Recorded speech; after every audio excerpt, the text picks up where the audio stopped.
It had been nearly 6 months since my mother-in-law had spoken to me directly, so I was surprised when a vague invitation to a family gathering at her country house appeared in my text messages. The message was cold, without details, only mentioning that everyone would be there and that it would be good for me to attend.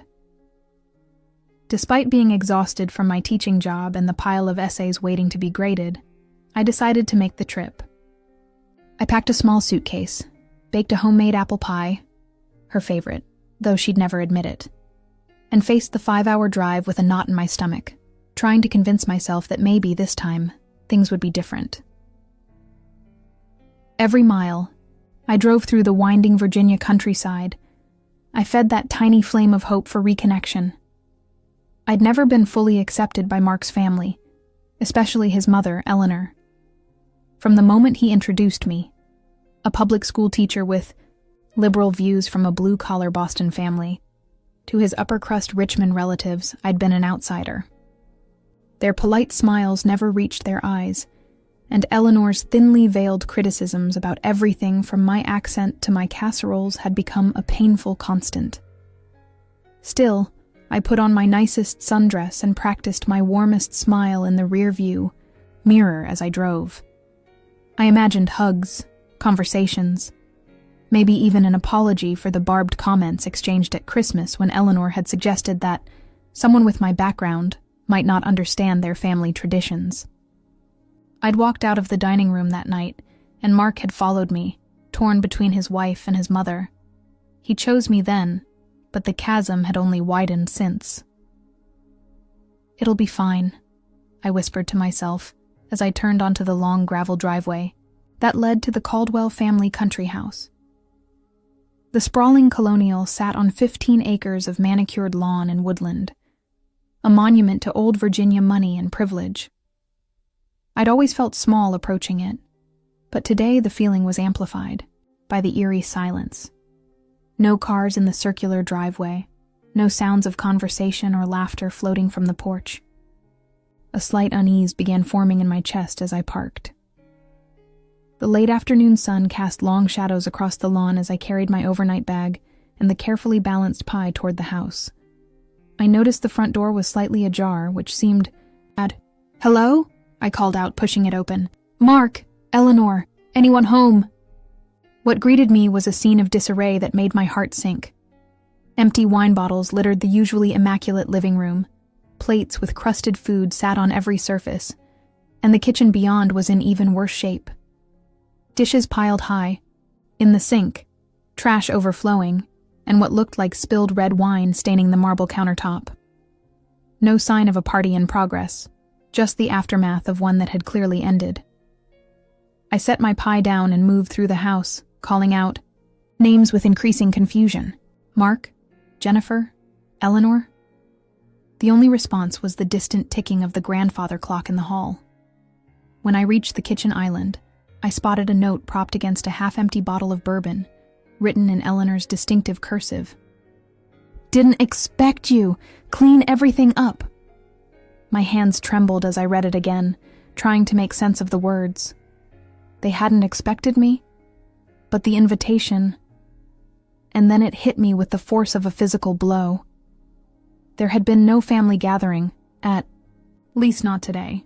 The realization that Eleanor had deliberately tricked me into driving 5 hours to clean up after what must have been their actual gathering the previous night made my knees weak. I sank onto one of the kitchen stools, the note crumpled in my fist.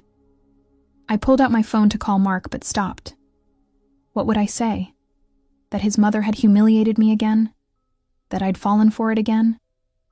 Besides, he was at a conference in Chicago, unreachable during sessions. My next instinct was to call my sister back in Boston, but the thought of explaining this, of hearing the pity in her voice when I admitted how I'd been treated yet again, was unbearable.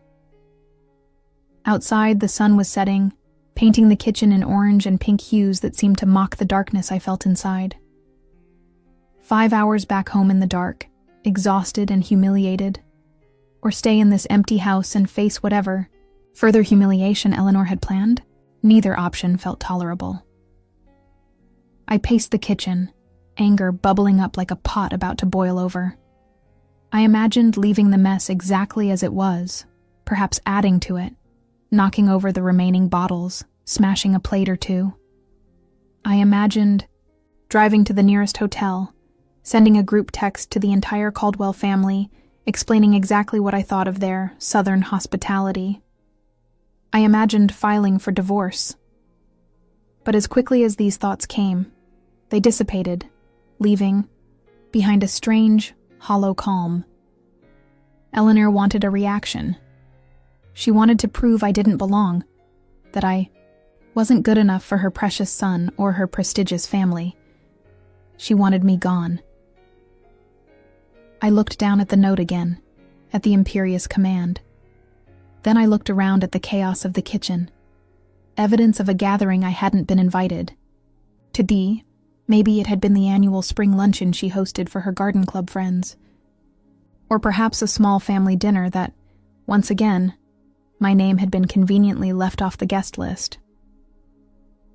The setting sun cast the last of its light through the French doors that led to the back garden. In that moment, standing in Eleanor's kitchen, surrounded by the evidence of her contempt, I made a decision that would alter the course of my relationship with the Caldwell family forever. For a long moment, I stood frozen in the kitchen, my anger burning hot, then quickly giving way to a deeper pain, humiliation. Eleanor had made me drive 5 hours with malicious intent, just to expose me to this. My first impulse was to leave immediately, but something inside made me pause.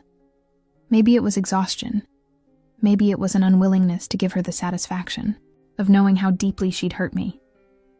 I put my purse down, found a trash bag under the sink, and silently began collecting empty bottles. The house was eerily quiet as I worked. My hands shook while loading the dishwasher, not just from fatigue but from disbelief. The words of the note echoed like slaps, and even with no one around, I felt watched. This wasn't just a provocation, it was a test.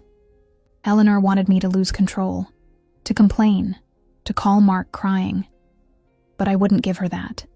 I would finish the task and leave every dish gleaming as my response.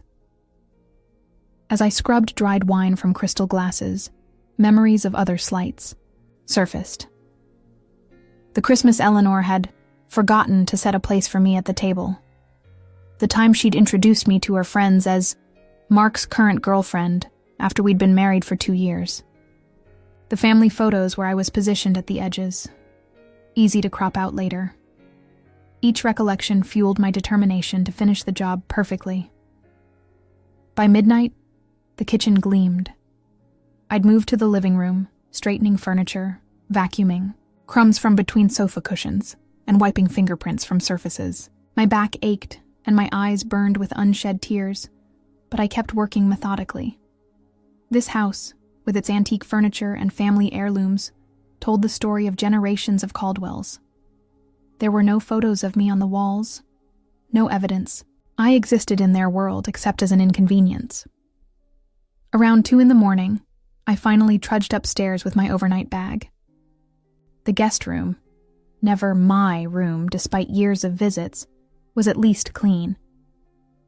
I inflated the air mattress Eleanor always provided instead of letting me use the actual bed. It was my grandmother's, and the frame is delicate, and lay down in the darkness. Only then, alone in the musty room with its faded floral wallpaper, did I allow myself to cry. Silent tears at first, then muffled sobs that shook my entire body. I cried for the years I'd spent trying to earn approval that would never come. I cried for Mark, caught between his wife and the mother who still controlled him in ways he couldn't see. Mostly I cried for myself, for the woman who kept coming back for more rejection, who kept believing things might change. Sleep came in fits and starts, interrupted by the unfamiliar creaks of the old house and my own churning thoughts. When dawn broke, I rose, showered, and made the bed with hospital corners Eleanor would approve of. I wrote a brief note. "Everything is clean. Sarah," and left it on the kitchen counter beside my untouched apple pie. The drive home felt longer than the trip out. The Virginia countryside that had seemed so charming yesterday now felt oppressive, each mile a reminder of my foolishness. I stopped once for gas and coffee, but otherwise drove straight through, arriving home by noon. Our apartment felt like a sanctuary after the emotional battleground of the Caldwell house. I called in sick to school for Monday, something I rarely did. I needed time to process, to decide what this meant for my marriage. Mark called that evening from Chicago, cheerful about his conference, oblivious to what had transpired. I didn't tell him. What good would it do? He'd be torn, defensive, would make excuses for his mother as he always did. That's just how she is, Sarah. She doesn't mean anything by it. But we both knew that wasn't true. Eleanor meant every barb, every exclusion. Instead, I told him I was feeling under the weather, that he should enjoy his conference, and that we'd talk when he got home. After hanging up, I sat on our balcony watching the sunset, a glass of wine in hand, contemplating the invisible lines that divided families, the boundaries that some people were allowed to cross with impunity. Tuesday morning, I returned to my 4th grade classroom, throwing myself into lessons with unusual energy. My students noticed, "Ms. Caldwell, you're really excited about fractions today." But teaching had always been my refuge. For those hours, surrounded by 30 children who cared nothing about family politics, I could forget the hollow feeling in my chest. By Wednesday, a new feeling had begun to take root alongside the hurt. Resolve. I'd spent 3 years trying to please Eleanor Caldwell, moderating my Boston accent, learning to make her family recipes, keeping quiet when she made thinly veiled political comments meant to provoke me. I'd bent myself into shapes that didn't fit, all to be accepted by a woman who had decided long ago that I never would be. That evening, I called my sister Kate in Boston. Unlike my previous calls after Eleanor's slights, this time I didn't cry or seek reassurance. "I'm done," I told her simply. "I'm not playing this game anymore." "About time," Kate replied, the relief evident in her voice. "So what are you going to do?" I hadn't fully formulated a plan yet, but I knew this. Whatever came next, I would no longer be seeking Eleanor Caldwell's approval. I would no longer pretend her behavior was acceptable, and I would no longer allow myself to be treated as less than I was. "I'm not sure yet," I answered truthfully, "but I'm done being the family doormat." When Mark returned from Chicago on my Thursday night, I was waiting. We needed to talk about boundaries, about respect, about what I would and wouldn't tolerate going forward.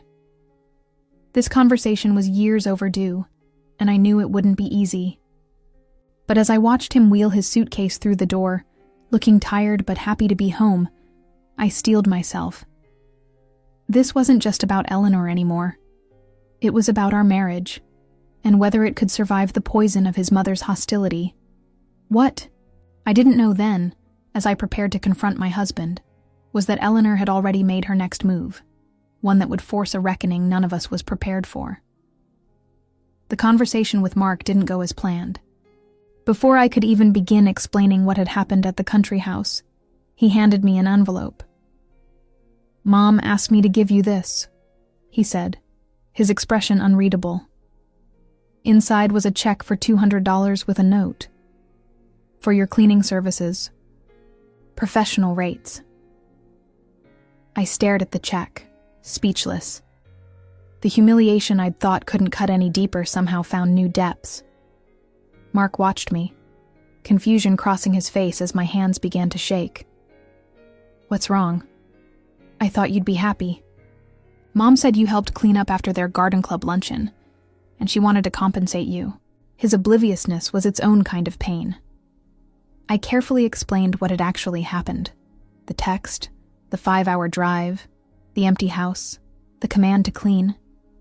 With each detail, Mark's face fell further. By the end, he was pacing our small living room, running his hands through his hair. "She wouldn't do that," he kept saying. but his protest sounded hollow even to him. There must be some misunderstanding. Call her then, I challenged. Ask her directly if she invited me to a family gathering, or if she tricked me into being her maid. He did call, right there in front of me. I watched his face cycle through confusion, disbelief, and finally, a resignation that told me everything I needed to know before he even hung up. Eleanor had admitted it, but with a twist. She claimed it had been a test to see if I was truly committed to the family, one she was disappointed I'd failed by complaining. I didn't fail her test by complaining, I said quietly when he relayed this. I failed by existing. Mark slept on the couch that night, torn between loyalty to his mother and recognition of how deeply she'd wronged me. The next morning, he left early for work, without resolving anything. We existed in a strange limbo for days afterward, civil but distant, both unsure how to bridge the chasm that had suddenly opened between us. During that week of uneasy silence, no one from Mark's family contacted me. No apology, no acknowledgement, not even a thank you for cleaning the house. Mark seemed increasingly trapped in his own world, avoiding any topic related to his mother, making excuses to work late. But inside me, something was changing. The hurt was crystallizing into clarity. I used that week to reflect on everything I'd allowed over the years. The subtle put-downs during holiday gatherings, the exclusion from family photos, the way Eleanor would speak about me in the third person even when I was present, how I'd gradually made myself smaller, quieter, less me in an attempt to be more acceptable to them. And how, despite it all, I was still the outsider, the Boston girl who would never belong in their Richmond world. Sitting alone in our apartment each evening, I began to make lists. First, of every slight I could remember. It filled 3 pages of my journal. Then, a list of what I wanted: respect, acknowledgement, boundaries.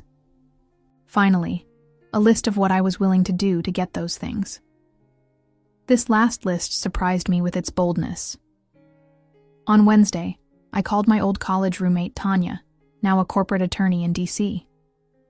I need some advice, I told her, about property, laws in Virginia. The questions I asked clearly surprised her, but she answered them thoroughly. Professional curiosity piqued. Next, I contacted a real estate agent in Richmond, presenting myself as a potential investor looking for unique opportunities in historic properties. By Friday, I had the information I needed, and a plan taking shape. It would cost nearly all of my savings, the money I'd been putting aside for graduate school. But something told me this investment would pay dividends beyond money. Throughout this planning, Mark and I maintained our strange dance of avoidance. He came home later each night, and when he did, we spoke of trivial things: the weather, his work, my students. Never about his mother or what had happened. Never about the growing distance between us. I could see him struggling, caught between the 2 women in his life, unable to stand firmly with either. In other circumstances, I might have felt sorry for him. Now, I just felt resolved. On Saturday morning, I rose early and drove to Richmond alone. I met with the real estate agent, a sharp-dressed woman named Vivian, who clearly wondered why a public school teacher was interested in property investments, but kept her questions professional. We reviewed documents, discussed terms, and by afternoon, I had signed preliminary papers that set my plan in motion. Driving back to our apartment that evening, I felt strangely calm. The anger and hurt were still there, but now they had purpose. Direction. For the first time since receiving that text message from Eleanor, I felt in control again. Mark was waiting when I got home, sitting at our kitchen table with a concerned expression. "Where have you been all day?" he asked. I was worried. "I had some business to take care of," I replied, setting my purse down. "Actually, I'm glad you're here. We need to talk." "About Mom?" His shoulders tensed immediately. About us, I corrected. About what happens next. He looked so lost sitting there, this man I'd loved for 5 years. Part of me wanted to comfort him, to say we could find a way through this together. But the clearer part knew that wasn't possible, unless things changed fundamentally. I can't. Keep doing this, Mark.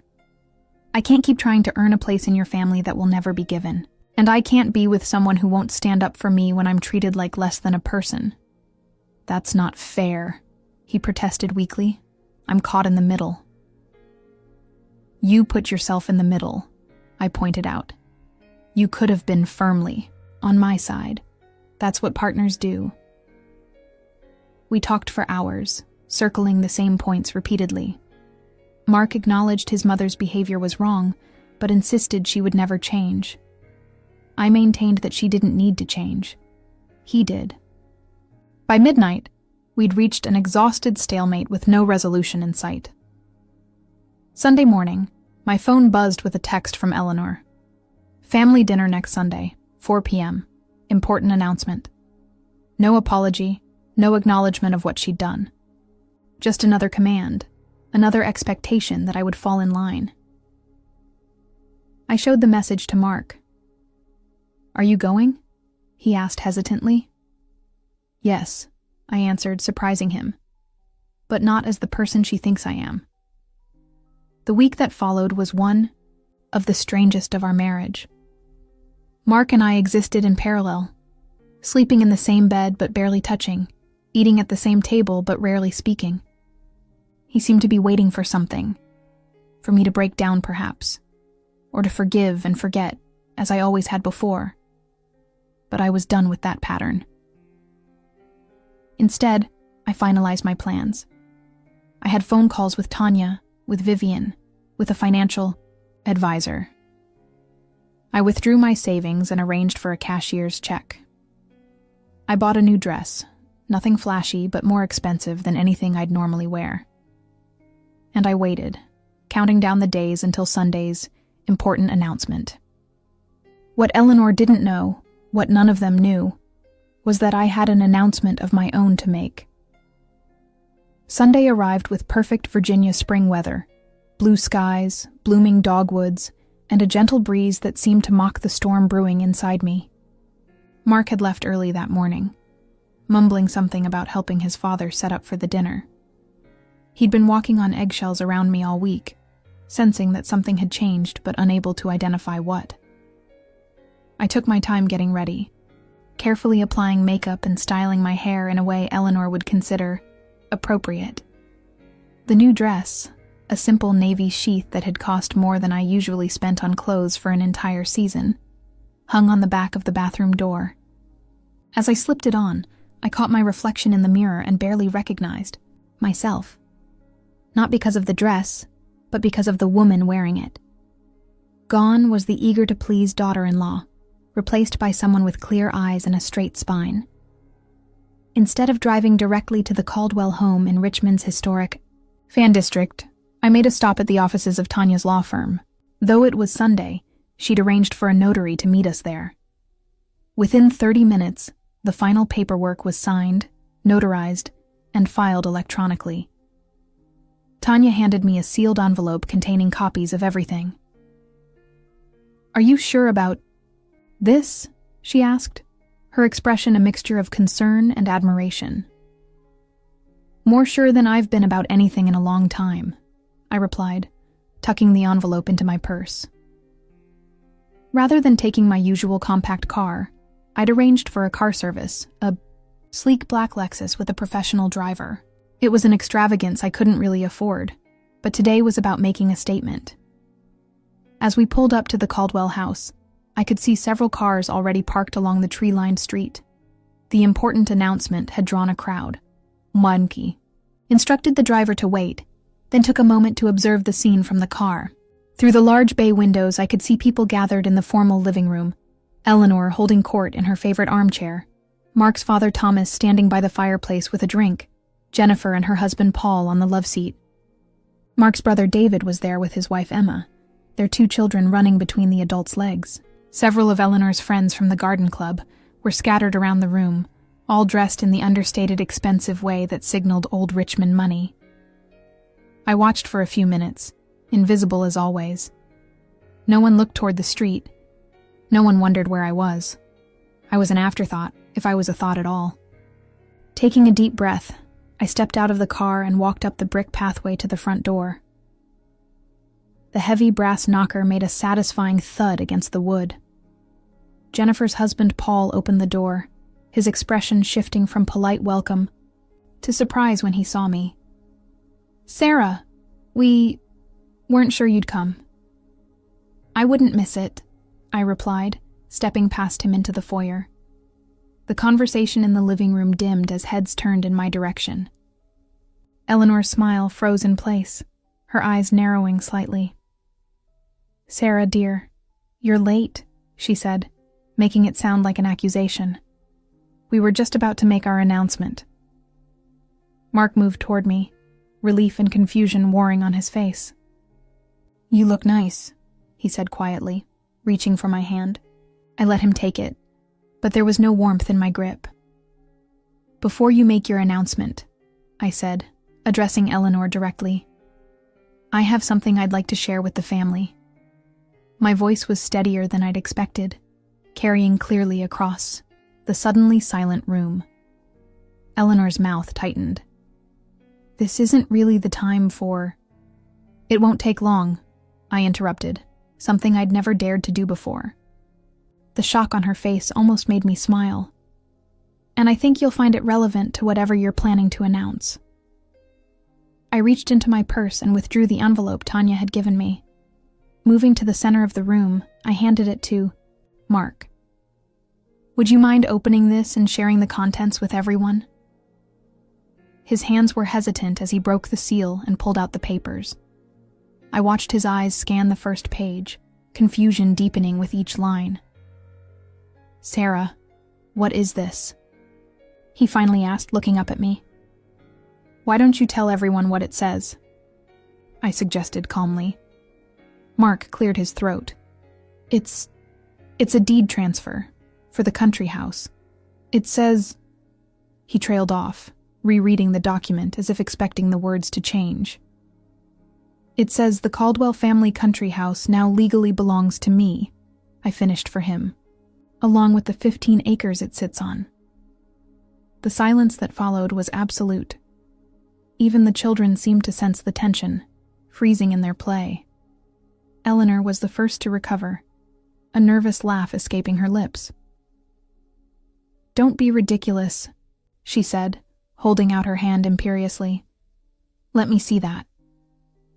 Mark passed her the papers, and I watched as her face drained of color. Thomas moved to read over her shoulder, his bushy eyebrows drawing together.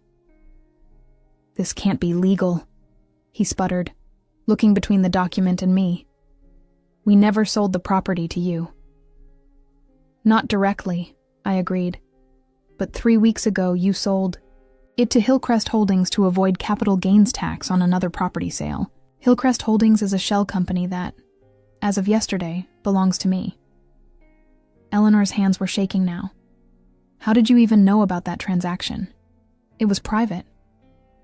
"Public records aren't actually private," I replied. "And it's amazing what people will tell you when you present yourself as a potential investor rather than an unwanted daughter-in-law."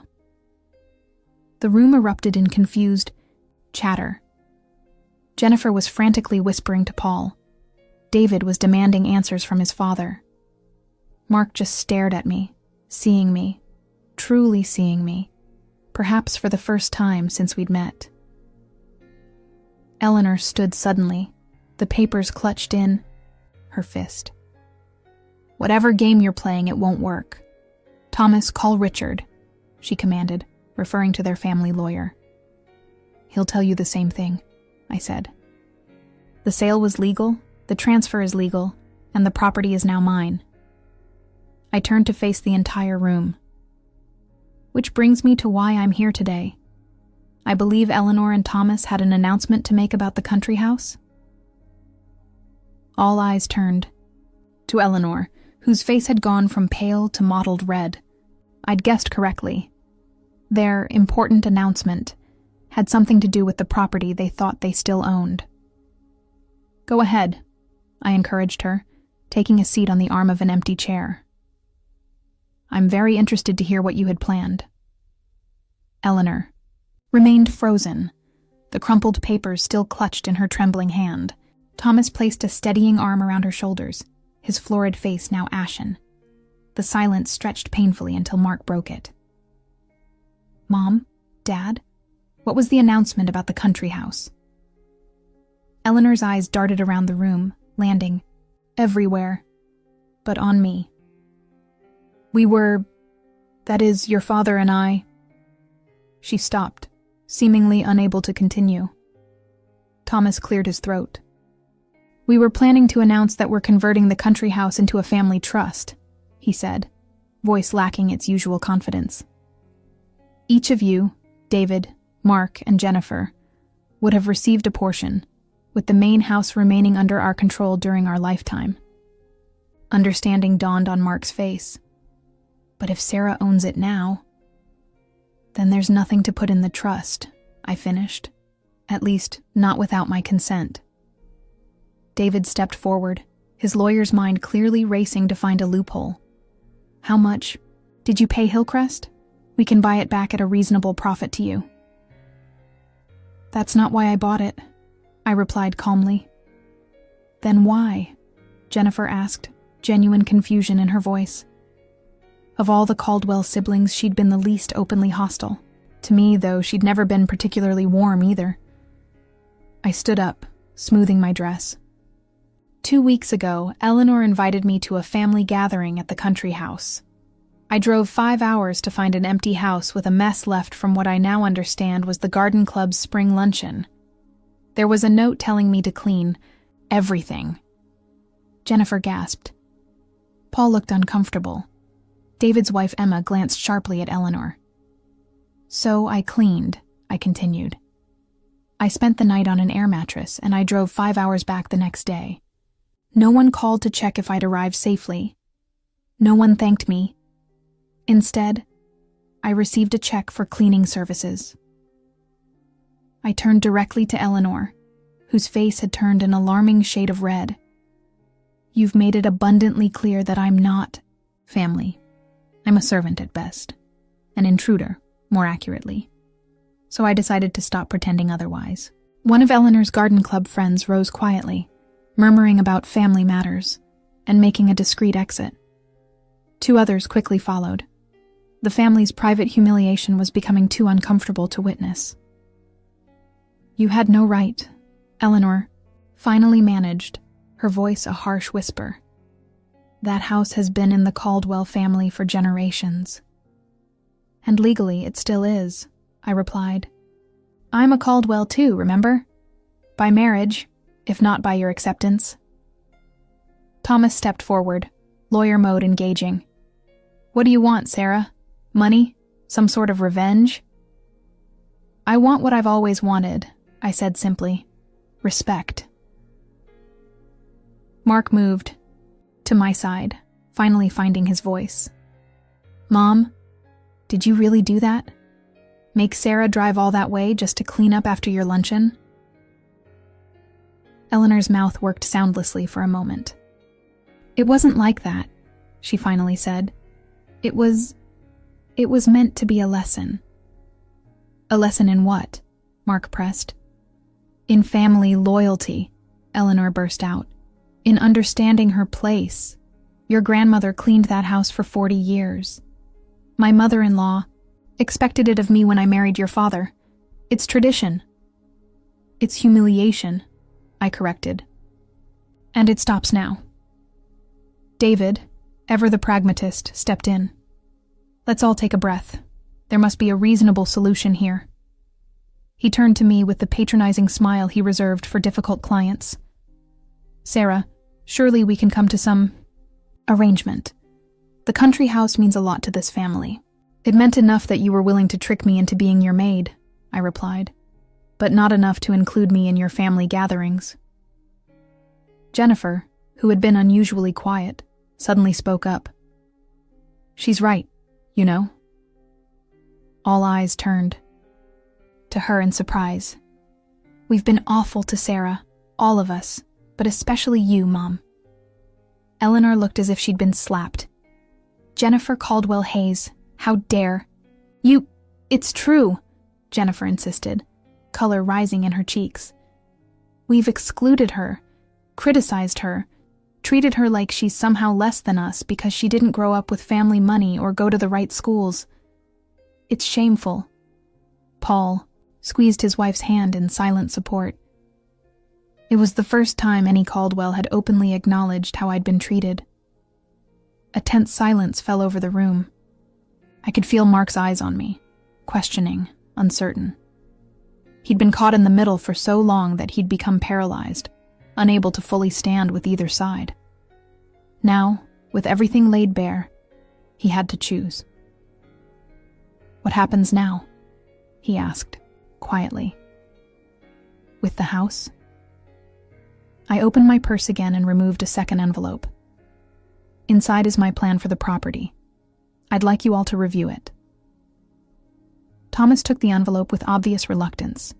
He extracted several pages of legal documents and began reading, his expression changing from suspicion to confusion to something approaching respect. When he finished, he handed the papers to Eleanor without comment. She scanned them quickly, then looked up at me with narrowed eyes. You can't be serious. I'm entirely serious, I replied. What is it? Mark asked, moving to read over his mother's shoulder. His eyes widened as he absorbed the content. Sarah, this is generous, Thomas finished for him. Unexpectedly so. David grabbed the papers impatiently. What does it say? Sarah is proposing to convert the property into a true family trust, Thomas explained. But with conditions. Each family member would have equal access and equal responsibility. No one person, not even Sarah as the legal owner, could make unilateral decisions about its use or maintenance. And, Eleanor prompted bitterly, what's the catch? The catch, I said, is that all family members must be treated with equal respect. Any verified complaint of mistreatment results in loss of access privileges for 6 months. 3 strikes, and that person loses their stake permanently. The room fell silent again as the implications sank in. I was offering them back their beloved country house, but with a fundamental shift in power dynamics. No longer could Eleanor use the property as a weapon in her arsenal of exclusion. No longer could the Caldwell family maintain the facade of Southern gentility while practicing calculated cruelty. This is blackmail, Eleanor finally said, but her voice lacked conviction. This is accountability, I corrected. Something this family has managed to avoid for a very long time. Mark was looking at me with an expression I couldn't quite read. Shock, certainly, but also something that might have been admiration. You planned all this in just 2 weeks? I had help, I admitted. Turns out there are people in my life who actually value me. The barb landed precisely where I'd aimed it. Mark flinched, and for the first time, I saw genuine shame in his eyes. The agreement requires signatures from all adult family members, I continued. You have until the end of the month to decide. If anyone chooses not to sign, the property will be donated to the Virginia Women's Shelter Foundation. Eleanor gasped. You wouldn't dare. Try me, I replied, meeting her gaze steadily. Decades of Caldwell privilege stared back at me, affronted by my audacity. But beneath the outrage, I saw something new. Uncertainty. For the first time, Eleanor, Caldwell wasn't sure she would win. I left the Caldwell house that evening without waiting for a collective decision. I'd said what I needed to say, laid out my terms, and now the ball was in their court. The drive back to our apartment was quiet. Mark beside me in the hired car, both of us lost in our own thoughts. How long have you been planning this? He finally asked as we crossed the city limits. Since the cleaning incident, I replied honestly. Though I've been saving that money for years, it was supposed to be for my master's degree. He winced. You spent your education fund on this? I spent it on self-respect, I corrected. Something I should have invested in a long time ago. When we arrived home, Mark hesitated at the door. I don't know if I should come in. I studied his face in the dim hallway light, the face I'd fallen in love with 5 years ago, the face that now seemed both familiar and strange. That depends, I said, on which side of that trust agreement you plan to stand. He followed me inside, and we stayed up talking until dawn. Not just about the country house or his mother's behavior, but about all the compromises I'd made that he'd failed to notice, all the times he'd chosen peace over justice. By morning, something had shifted between us. Whether it would bring us closer or push us further apart remained to be seen. The next day, the calls began. First from Jennifer, expressing a mixture of apology and admiration. I always wished I had the courage to stand up to Mom like that, she admitted. If you really go through with the trust, it could change everything. Next came David, all business, wanting to review the legal details. He seemed to think he could find a loophole, some way to maintain the old power structure, while appearing to embrace the new one. I referred him to Tanya, who had anticipated most of his maneuvers. Thomas called on Wednesday, his tone gruff, but not unkind. You've got guts, I'll give you that, he said. Eleanor is adjusting to the idea. Give her time. Mark watched these interactions with a kind of wonder, as if seeing his family, and me, with new eyes. I never realized how much you put up with, he admitted one evening. How did you stand it for so long? I loved you, I said simply. And I thought that meant accepting your family on their terms. And now? Now I know better. Loving you doesn't mean erasing myself. By Friday, every Caldwell except Eleanor had called, texted, or emailed me about the trust proposal. Some were cautiously supportive, others obviously calculating the angles, but all were engaging with the new reality I'd created. The property they'd taken for granted was now a negotiation, and I held the stronger position. Eleanor's silence stretched into the weekend, then into the following week. Mark spoke with her briefly and reported that she was processing. I translated this to mean she was looking for ways to regain control of the situation and finding none. 10 days after the confrontation, my phone rang while I was grading papers in my classroom after school. The screen showed a number I didn't recognize. Sarah Caldwell speaking, I answered. There was a pause, then Eleanor's voice, stiff with formality. This is Eleanor. I'd like to meet with you. Alone. We arranged to meet at a neutral location, a tea room downtown that neither of us frequented regularly. When I arrived, Eleanor was already seated, perfectly coiffed as always, but with new lines of strain around her mouth. Thank you for coming, she said as I sat down across from her. The words sounded rehearsed. What can I do for you, Eleanor? I kept my tone polite, but not deferential. She took a measured sip of her tea before answering. I've been thinking about your proposal, about the trust. And? Her fingers tightened around her teacup. It's not without merit. Coming from Eleanor Caldwell, this was tantamount to effusive praise. I waited, letting the silence stretch between us. The country house has always been important to our family, she continued. To me, especially. My grandfather built it. I spent every summer there as a child. I know, I said. Mark has told me the stories. Yes. Well. She straightened a spoon that was already perfectly aligned with her saucer. What you may not know is that when I married Thomas, my mother-in-law made it very clear that I was an outsider, that I needed to earn my place in the Caldwell family. I felt a flicker of surprise. This wasn't a direction I'd expected the conversation to take. She was cruel, Eleanor continued, the admission clearly difficult for her. In ways that would seem small to anyone else but were designed to make me feel inferior. The country house was her domain, and she used it to put me in my place at every opportunity. So you did the same to me, I said, understanding dawning. You passed on the tradition. She didn't deny it. I told myself it was different. That I was teaching you what it meant to be a Caldwell. By humiliating me. Her eyes met mine, and for the first time, I saw something other than contempt in them. Not quite regret, but perhaps recognition. Yes.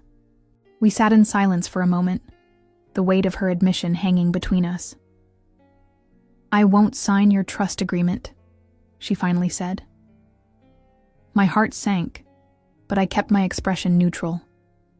That's your choice. Not because I disagree with its premise, she clarified, but because I don't want access to the house anymore. This caught me off guard.